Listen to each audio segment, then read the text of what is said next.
Kada želimo ranije da beremo plodove povrća, biramo sadnju u zaštićenom prostoru, stakleniku ili plasteniku. Na ovaj način u kontroliranim uslovima uzgajamo biljke koje je lakše održavati. Manja je mogućnost zaraze oboljenjima ili mogućnost napada štetnika. Lakše je održavanje prostora, kontrola korova, zalijevanja i prihrana. U današnjem videu, s obzirom da je vrijeme za te poslove, pokazati ćemo naš način sadnje paradajza, koji se na jednak način može primijeniti u plasteniku ili na otvorenom, ali u različito vrijeme. A vi, kako bi pratili sve naše savjete vezano za uzgoj biljaka od sjemena do ploda, za njihovu zaštitu i prihranjivanje, zapratite naš kanal i uvjerite se u kvalitetu savjeta koje nudimo. Klikom na znak zvonca osigurajte sebi i redovne obavijesti o svakom novom videu, a napominjem da je praćenje kanala besplatno. Ono što je uvijek najvažnije kod planiranja sadnje bilo kojeg povrća, naravno jeste priprema zemljišta. Ukoliko ste imali problema sa štetnicima, svakako potražite video o dezinfekciji plastenika, pa to obavite nekoliko dana prije početka radova. Prvo što smo mi morali uraditi jeste berba plodova zimskog uzgoja. Pobrali smo blitvu, špinat, rukolu i zelenu salatu koja je već bila skoro potrošena, te ostalo zeleno povrće, te izvadili mladi luk. Dio smo naravno spremili u zamrzivač kako bi imali dok ne dospije novo povrće u bašti, a dio smo naravno podijelili sa prijateljima. Nakon čišćenja svih ostataka, prvo smo po tlu rastresli stajnjak koji mora biti dozreo, to jest da je stajao određeni vremenski period. Potrebno ga je ravnomjerno rasporediti. Ukoliko niste u mogućnosti da nabavite stajnjak, možete da koristite i peletirano gnojivo koje možete kupiti u agrocentrima.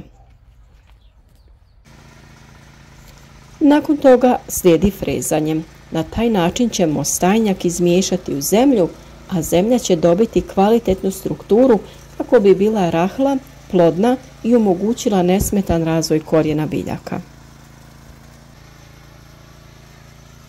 Potrebno je nakon toga oblikovati gredice. Naravno, nakon što smo razmjerili i isplanirali broj redova koje možemo smjestiti kako bi biljke imale dovoljno prostora da se pravilno razvijaju. Nemojte napraviti previsoke gredice jer će tada sva voda odlaziti u dublje slojeve i neće se zadržavati oko biljaka u početnoj fazi kada im je jako bitna.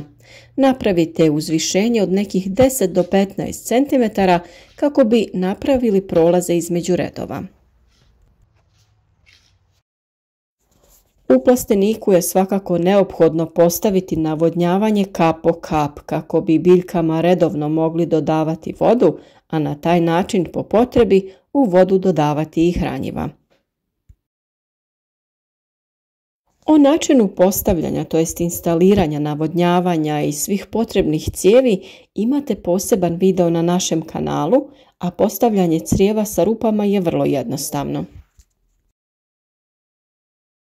Nakon toga vrijeme je da se stave i najloni, to jest crne malč folije sa kojima ćemo prekriti tlo. Na otvorenom se mogu koristiti ovakve umjetne vrste malča, ali i one prirodne poput slame, sjena i trave koje mi redovno koristimo u našoj bašti i odlično su se pokazale. Širina folija se prilagođava širini redova koje planirate praviti i mogu se kupiti folije sa već izbušenim rupama na određeni razmak, a možete ih sami praviti po potrebi. Mi smo i između redova postavili agrotekstil kako bi spriječili rast korova i kako bi se vlaga što više zadržavala u tlu. Sada bi trebalo otvoriti navodnjavanje i malo zaliti tlo ispod najlona kako bi sadnja bila lakša, a i ukoliko sami pravite rupe na najlonima, lakše ćete vidjeti gdje vam se nalazi crijevo, kako ga bušeći ne bi oštetili. A sada je i vrijeme da krenemo sa samom sadnjom. Sadnja se obavezno obavlja u poslijepodnevnim satima ili za vrijeme kišnog dana. Biljkama je potrebno vrijeme da se adaptiraju, to jest prilagode, a sredina dana kada je najtoplije nikako im ne pogoduje. I često se zna dogoditi da biljke, ako se sade u to najtoplije vrijeme dana, polegnu i treba im onda nekoliko dana da se oporave.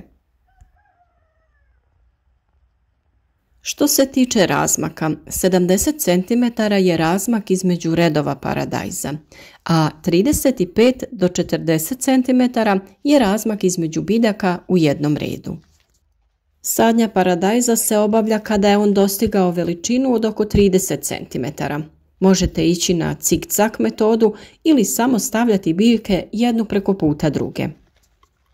Iako je u vrtu ušteda prostora vrlo važna kako bi mogli uzgojiti veći broj različitih biljaka, ipak ukoliko imate prostora, razmak između biljaka može biti i malo veći kako bi biljke imale dovoljno prostora da se pravilno razvijaju.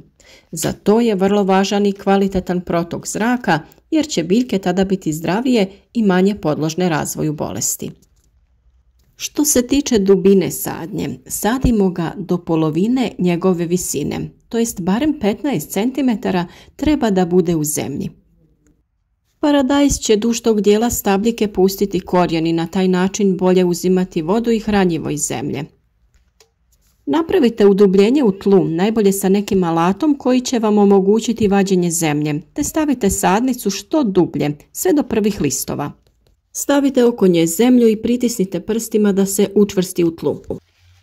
Pored toga potrebno je obratiti pažnju na sprječavanje gljivičnih oboljenja na koja je i paradajz nakon sadnje vrlo osjetljiv. Gljivična oboljenja najčešće se pojavljuju prilikom pikiranja ili presađivanja, pa je potrebno nakon sadnje odraditi tretman fungicidom. Nakon presađivanja biljku je potrebno obilno zaliti, a pri prvom zalijevanju možemo koristiti sredstvo pod nazivom Previcur Energy.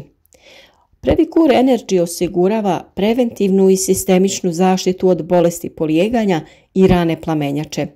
Osim toga, pozitivno djeluje na rast korijena i ukorjenjavanje, a biljke lakše podnose stresne uslove presađivanja.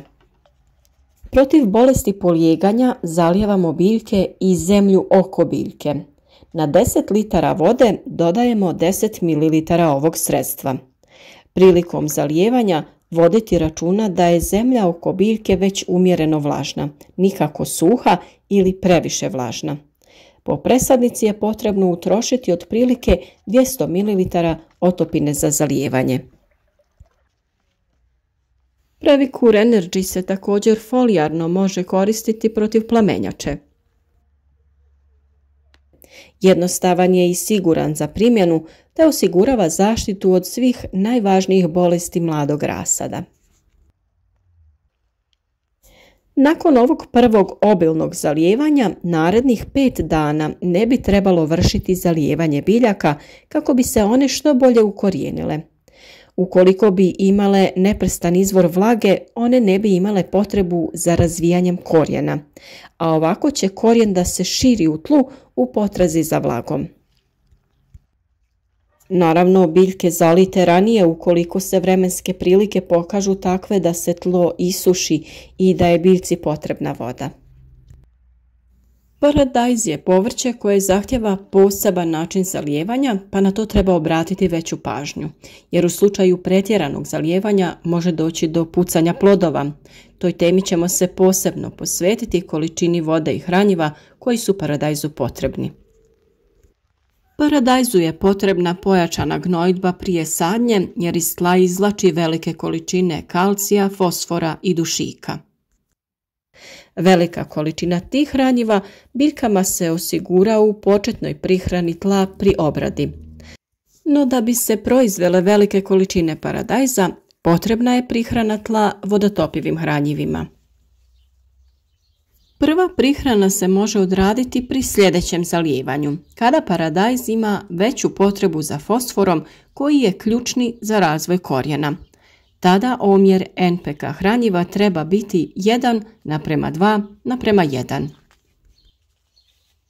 Rast i razvoj biljke paradajza također je uslovljen temperaturama. Općenito se skladan rast biljke postiže pri dnevnim temperaturama od 20 do 25 stepeni, a noćnim između 13 i 17. Održavanje nasada ovisi o načinu uzgoja paradajza. Ako ste uzgoj paradajza bazirali na foliji, nema kultiviranja nasada. No ako se radi o uzgoju bez folije, tada je potrebno 2 do 3 puta plitko kultivirati nasad odmah nakon navodnjavanja.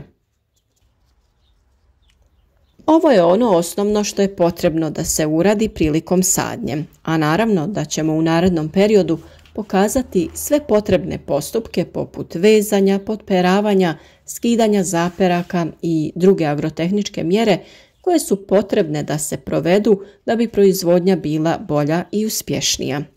Sve o redovnoj prihrani, umjetnim ili prirodnim hranjivima na vrijeme ćemo da prikažemo.